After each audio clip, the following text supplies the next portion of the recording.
여러분, 오늘 여러분 왜 오셨나요? 눈도 오고 날씨도 춥고 미끄러운데 혹시 고민하지 않았나요?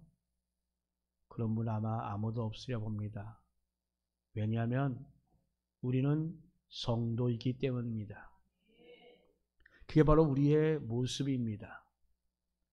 우리 성도가 누리고 이렇게 주일날 예배 나오는 것은 세상 사람들, 그리스도의 밖의 사람들은 이해가 되지 않습니다. 아니 추운데 왜 나가냐고, 눈이 와서 미끄러운데 왜 나가냐고, 그들은 절대 알 수가 없습니다. 오직 성도가 되어야만 성도가 누리는 바로 그것을 우리는 알 수 있잖아요. 그렇기 때문에 지금 이 세상 사람들은 그리스도인들이 누리는 그 무엇에 대해서 결코 그들은 알 수가 없습니다. 오직 그리스도 안에 들어온 자만이, 바로 성도만이 알 수가 있습니다. 이런 내용을 오늘 이 본문에서 바울은 지금 예배소 성도들에게 지금 말하고 있습니다. 그때에 너희는 그리스도 밖에 있었고 이스라엘 나라 밖의 사람이라 라고 말하고 있습니다. 이 예배소는 소아시아 지역입니다. 지역에 있습니다. 지금으로 따지면 튀르키예, 말하자면 터키라고 말하고 있죠. 그들은 원래는 이방인들이었습니다. 복음에는 그들은 상관이 없던 자들이었어요. 그래서 바로 그때에 라고 이렇게 말을 하고 있는 것입니다. 예수 그리스도를 믿기 그 이전이라고 하는 말입니다. 바로 그때에 그들은 어떤 자들이었습니까? 바로 그들은 그리스도의 밖의 사람, 곧 이스라엘 나라 밖의 사람이다 라고 하는 것입니다. 자, 이들은 바로 그때는 정말 몰랐습니다. 그러나 지금은 아니잖아요. 왜냐하면 바울의 그 편지를 받은 그 지금은 바로 그리스도 안에 있는 자들이기 때문입니다. 바울은 바로 이것을 상기시키면서 바로 그때에 너희는 어떠했느냐라고 하는 것입니다. 바로 이 말은 그리스도 밖에 있는 사람들의 그 모습에 대해서 지금 이야기하고 있습니다. 우리는 오늘 우리의 정체성을 바로 그리스도 안에 있는 사람이라고 하는 것과 비교해서 그렇지 못한 자들, 그 그리스도 밖에 있는 사람들에 대해서 우리 한번 생각해 보고자 합니다.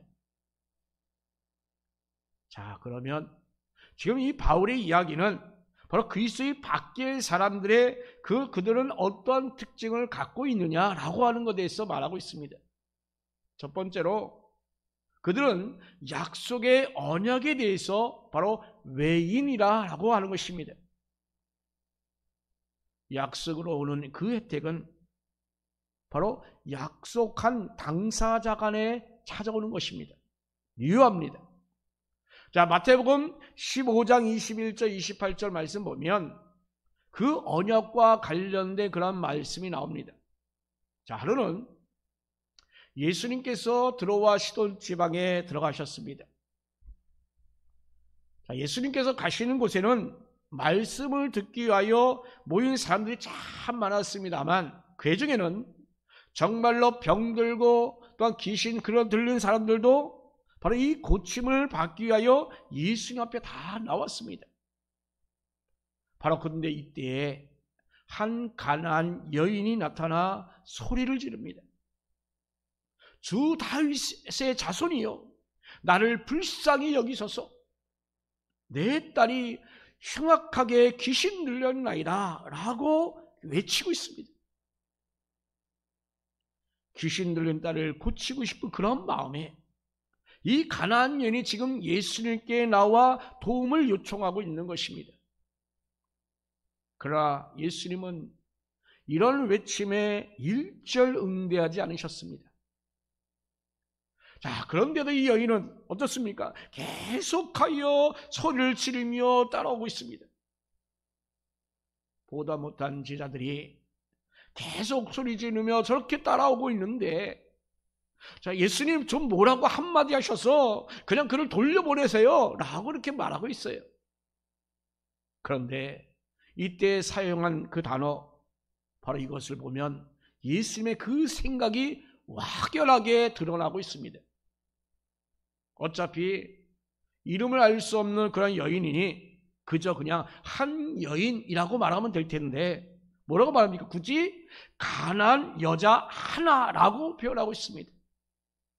이 표현이 뭡니까? 이 가난한 사람이라는 것을 지금 강조하고 있는 것입니다. 자, 그럼 이 단어가 무엇을 강조하는 걸까요? 예수님께서 제들에게 하시는 그 대답, 그리고 그 여인에게 하시는 그 대답을 보면 바로 그 강조점이 잘 나타나 있습니다. 자, 여인에게 지금 뭐라고 한마디 하셔서 이 보내시는 그 제자들의 그 요청에 예수님께서는 뭐라고 말합니까? 나는 이스라엘 집에 잃어버린 양 외에는 다른 데로 보내심을 받지 아니었다라고 이렇게 예수님은 대답합니다. 자, 그게 무슨 말이에요? 즉, 하나님 예수님 당신은 지금 이스라엘에게 보내심을 받았다라고 하는 것입니다. 이것은 하나님의 언약으로서 이스라엘과 관련되었다라고 하는 의미가 담겨 있습니다.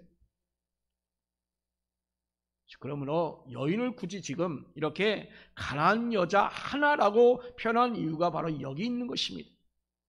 즉, 이 여인은 누구라고요? 이스라엘 여인이 아니었습니다. 그죠? 그는 이방인이었습니다. 그래서 이 여인과 예수님은 아무런 상관이 없다라고 아주 매몰차게 지금 이야기하고 있는 것입니다. 자, 제자들은 이 말씀을 들으면서 지금 예수님이 과연 누구에게 보내졌는지 정말 확실하게 깨달은 것입니다. 지금 이 여인에게 하시는 그 말씀은 한층 더 정말 매몰차게 얘기하잖아요. 여자가 와서 주여 저를 도와주시옵소서라고 이렇게 간청했습니다만, 자, 예수님 뭐라고 말합니까? 자네의 떡을 취하여 개들에게 던짐이 마땅하지 아니하니라 라고 이렇게 말씀합니다. 지금 뭐라 해요? 나는 너희들과 상관이 없다라고 아주 노골적으로 말씀하고 있습니다. 노골적인 것을 지나서 정말 상대를 아주 멸시하는 말을 합니다. 이방인을 뭐라고 했으면 개라고 말하고 있는 것이에요. 자, 그만큼 예수님이 그 당신이 이 땅에 지금 오신 것은 바로 이스라엘 사람들에게 오셨다라고 하는 것입니다. 그것을 지금 강조하고 있어요. 즉, 예수님은 하나님의 그 약속으로 지금 이 땅에 오셨다고 하는 것입니다. 그런데 그 약속은 뭐냐? 하나님과 이스라엘 사이에서 유효한 것입니다. 예수님은 바로 이 점을 지금 이야기하고 있습니다. 자, 여러분, 약속이란 게 그렇잖아요. 이 약속은 약속의 당사자 간의 일인 것입니다. 이 약속하지 않은 자와는 아무런 상관이 없는 것이에요. 자, 지금 이 가난한 사람은 바로 이 약속 밖의 사람이라고 하는 것입니다. 그래서 바로 예수님 당신의 노력을 굳이 그들에게까지 그렇게 낭비할 필요가 없다라고 하는 것입니다. 또한 이 약속과는 상관이 없는 길이기 때문에 지금 예수님이 당신이 지금 무엇을 하지 않는다고 비난받을 이유도 없다고 하는 것입니다. 왜냐하면 약속하지 않은 관계이기 때문이죠. 무언가 달라 하는 것은 오히려 생떼하는 것이지, 약속하지 않는 것을 하지 않는다고 해서 결코 그것은 잘못된 것이 아닙니다. 바로 이것이 약속의 당사자 간의 일입니다. 자, 그런데 지금 예수님께서 이 여인에게 이렇게 아주 매몰차게 이야기하면서 말씀하고 싶은 것, 그것은 바로 하나님의 약속은 바로 이스라엘에게만 한정된 것이 아니라 바로 예수님 당신이 택한 모든 백성과 함께 하는 것이다 라고 하는 것을 지금 강조하기 위해서 이 말을 지금 꺼내고 있는 것입니다. 자, 무슨 말이냐? 예수님께서는 너는 지금 이방이라고 아주 매몰차게 거절했지만, 그러나 이 여인은 그럼에도 불구하고 지금 예수님에 대하여 믿음을 거두지 않았습니다. 이 여인은 자기 자신을 더욱더 낮춰서 말합니다. 뭐라고요? 개들도 제 주인의 상에서 떨어지는 부스러기를 먹나이다 라고 이렇게 얘기합니다. 개들도 제 주인의 상에서 붓을 먹는다. 바로 그 떡이 아니라 뭘 먹는다? 부스러기라도 먹는다는 것입니다. 그렇게 요청하고 있습니다. 바로 예수님이 이러한 믿음을 보시고 주님께서 뭐라고 말합니까? 여자여, 내 믿음이 크도다. 내 소원대로 되리라 라고 말씀합니다. 바로 이렇게 이 가난한 여자의 그 딸을 그래서 고쳐주십니다. 당시 유대인들이 약속을 오해했던 것을 지금 이것을 바로 잡기 위해서 지금 처음에는 이 예수님도 유대인의 그 합법으로 지금 말씀하고 있었습니다. 그러다가 나중에는 어떻게 예수님 당신의 그 합법으로 지금 돌려서 지금 이렇게 말씀하고 있는 것입니다. 자, 여러분, 오늘 본문에서 정말 중요한 것은 바로 약속의 그 성격입니다. 약속이란 약속 당사자 외에는 그 누구도 관련이 없습니다. 오늘 본문에서 바로 이 그리스도 밖에 있는 자들에 대해서 바로 그 약속에 대해서는 바로 외인이라고 밝히고 있습니다. 즉 약속 밖에 있는 자들이라는 말입니다. 자, 그런데 이들은 약속과는 상관이 없는 자들이에요. 그리스도 밖에 있다라는 것, 그것은 바로 약속의 밖에 있다라고 하는 것입니다. 자, 그런데 여러분, 성경은 지금 뭐라고 말합니까? 하나님의 약속이라고 말합니다. 구약과 신약이 바로 약속의 말씀이다 라고 하는 뜻입니다. 먼저 맺어진 약속이라고 해서 그것을 구약이라고, 그 후에 최근에 맺어진 약속이라 해서 그것을 신약이다 라고 하는 것이에요. 자, 그런가 하면 성경의 핵심을 바로 언약이라고 합니다. 자, 이것은 우리 하나님께서 그의 백성들이 바로 맺는, 그 백성들과 맺는 그런 약속을 말합니다. 자, 이렇게 이 성경에서는 그리고 하나님의 역사는 정말로 철저하게 그 약속의 그 메커니즘을 통하여 이루어지고 있음을 밝히고 있습니다. 자, 그런데 이런 하나님의 그 약속에 대해서 바로 이 그리스도 밖에 있는 사람들은 아주 철저하게 외인들이다 라고 밝히고 있습니다. 자, 여러분, 하나님의 약속의 핵심은 바로 구원입니다. 이 구원을 아주 철저하게 그리스도 안에 있는 자에게만 해당이 되는 것입니다. 그리스도 밖에 있는 사람들에게는 그 어떤 효력도 없습니다. 하나님의 약속 중 하나는 하나님 당신에게 기도하는 것, 그것에 대해 응답하시는 것입니다. 그러나 하나님께서는 다른 사람의 기도를 들으시는 것이 아니라 바로 그리스도 안에 있는 자들, 곧 성도들의 기도만 들어주십니다.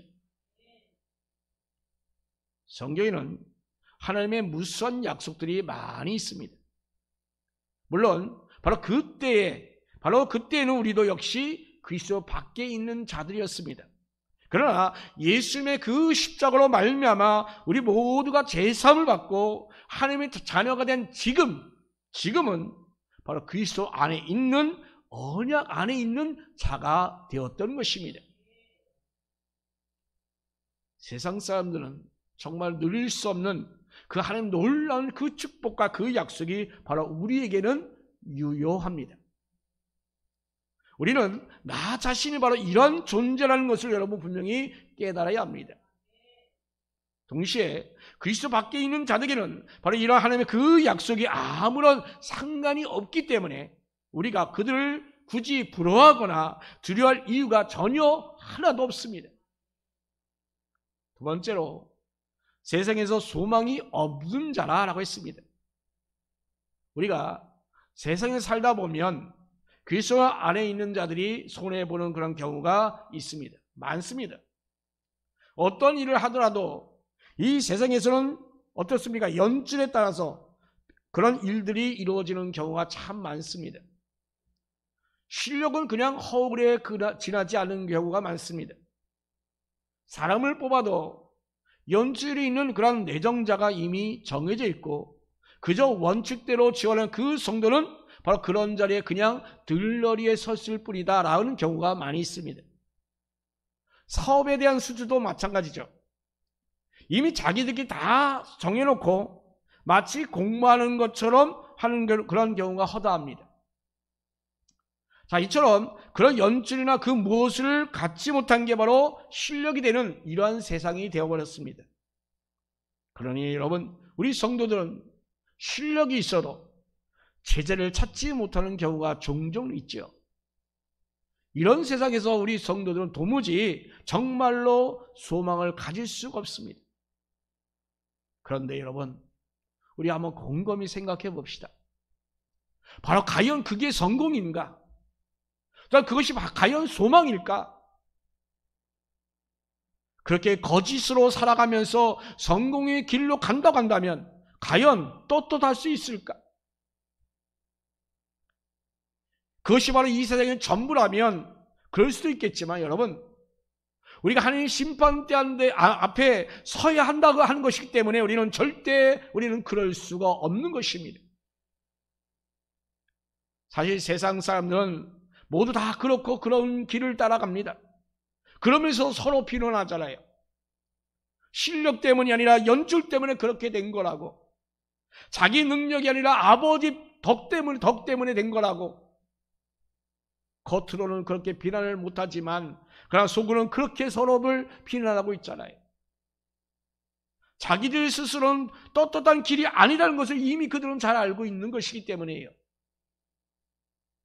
자, 바울이 지금 예배에서 성도들에게 지금 뭐라고 하고 있습니까? 지금 그리스도 밖에 있는 자들은 이 세상에서는 소망이 없다라고 지금 말하고 있습니다. 이 세상에서 이기는 것 같은 그 저들을 향하여 지금 바울은 바로 그들은 소망이 없는 자들이라 라고 이렇게 말하고 있는 거예요. 왜냐하면 이 세상에서의 승리는 진정한 승리가 아니기 때문이에요. 이 세상에서 이 소망이라는 것들, 그것은 정말로 진짜로 그것은 소망이 아니기 때문입니다. 여러분, 진정한 소망은 하늘에 있습니다.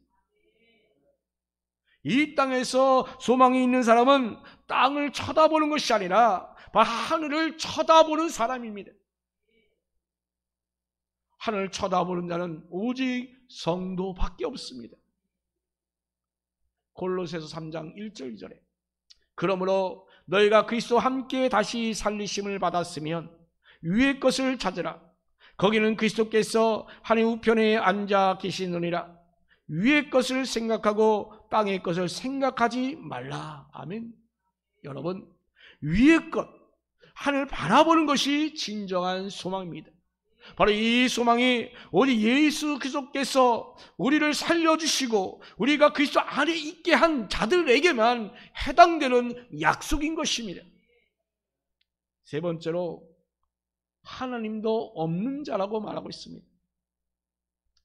얼마 전에 어린아이가 돌을 던져서 그 돌에 만져서 죽은 사람이 있다는 그런 죽은 사람이라는 그런 뉴스가 나온 적이 있습니다. 자, 돌아가신 분은 안타깝고 억울한 일이지만 사실 이 아이들은 그저 생각 없이 그냥 돌을 던진 거잖아요. 여러분, 지나가는 차를 향해서도 돌을 던지고 또한 사는 집에서 창밖으로 물건을 던지는 경우가 허다합니다. 물건을 던지는 아이가 어떤 문제가 있어서 던지는 것이 아니라 그들은 그냥 호기심 때문에 그냥 던지는 거예요. 그리고 그 물건을 던져서 사고가 난다 할지라도 그 아이는 믿는 구석이 있기 때문에 걱정하지 않습니다. 누군가가 뒤에서 자신을 보호하고 인도와 이끌어주면 자신감이 생깁니다. 여러분, 실패해도 그들은 일어날 일이 힘이 있잖아요. 끝이라고 하는 그 생각을 그들은 절대 하지 않습니다. 자기를 붙들어 주시는 그런 분이 있고 그를 정말 무한 신뢰하기 때문에 그들은 이렇게 자신 있게 행동하는 거예요. 여러분, 우리는 그리스도인입니다. 우리는 그리스도 안에 있습니다. 그리스도 안에 있다는 게 무엇입니까? 전능하신 창조주 여호와 하나님이 언제나 영원토록 내 편으로 있다라는 사실입니다. 여호와 하나님께서 당신의 자녀를 절대 포기하지 않습니다. 하나님의 보호하심과 인도하심을 우리는 그저 감사함으로 살아가는 길밖에 없습니다. 설사 세상의 모든 걸 다 이룬다 할지라도 여호와 하나님께서 내 편이기 때문에 나는 언제나 우리는 새로운 힘을 얻습니다. 우리는 그리스도 안에 있기 때문에 우리는 그럴 수가 있는 것입니다. 오늘 본문에서 바울은 말합니다. 그리스도 밖에 있는 자들은 하나님이 없는 자들이라고. 세상에 가진 거 다 가진 것 같지만 정작 그들에게는 하나님이 없기 때문에 그들이 하는 결정이나 말들을 가만히 보면 얼마나 공허한지 정말 모릅니다. 여러분, 세상에서 가장 불쌍한 자 누굽니까? 그들은 바로 하나님이 없는 자들인 것입니다. 그리스도 밖에 있는 자들인 것입니다. 그들은 온갖 외향적인 꾸밈을 함으로 나름대로 자신의 그 허전함을 숨기려고 합니다.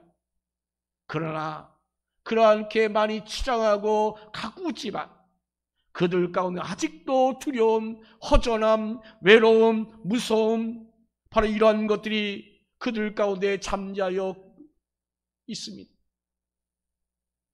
아무리 많은 돈을 가졌다 할지라도 하나님이 없는 그런 자들의 삶은 정말 바람에 날아가는 그런 한 줌의 모래알 같은 인생에 불과한 것입니다.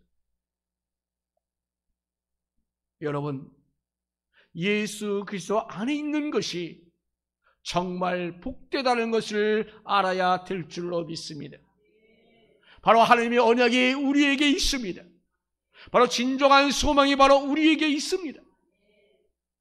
그리고 또한 우리 하나님께서 바로 우리에게 있습니다. 세상 사람들이 감당하지 못할 것들을 이미 우리는 다 가지고 있는 것입니다. 여러분, 우리 또한 그리스도 밖에 있는 자들의 그 불쌍한 모습을 우리 제대로 인식해야 합니다. 그리고 우리는 그리스도 안에서 정말 우리가 누리게 있는 것들이 얼마나 큰 것인가를 우리는 분명히 생각할 수 있어야 합니다. 여러분, 그리스도 밖에서는 아무런 소망이 없습니다. 오직 그리스도 안에 있는 바로 우리에게는 언약도 또한 소망도 또 하나님도 바로 우리에게 있다는 이 사실, 얼마나 감사한 일이겠습니까? 여러분, 아무리 힘들고 어렵다 할지라도, 여러분 고통 가운데 있다 할지라도 우리에게는 소망이 있습니다. 우리에게는 언약의 말씀이 있습니다. 우리가 하나님이 있습니다. 할렐루야 외치며 나갈 수 있는 저와 여러분 되기를 예수님의 이름으로 축원합니다.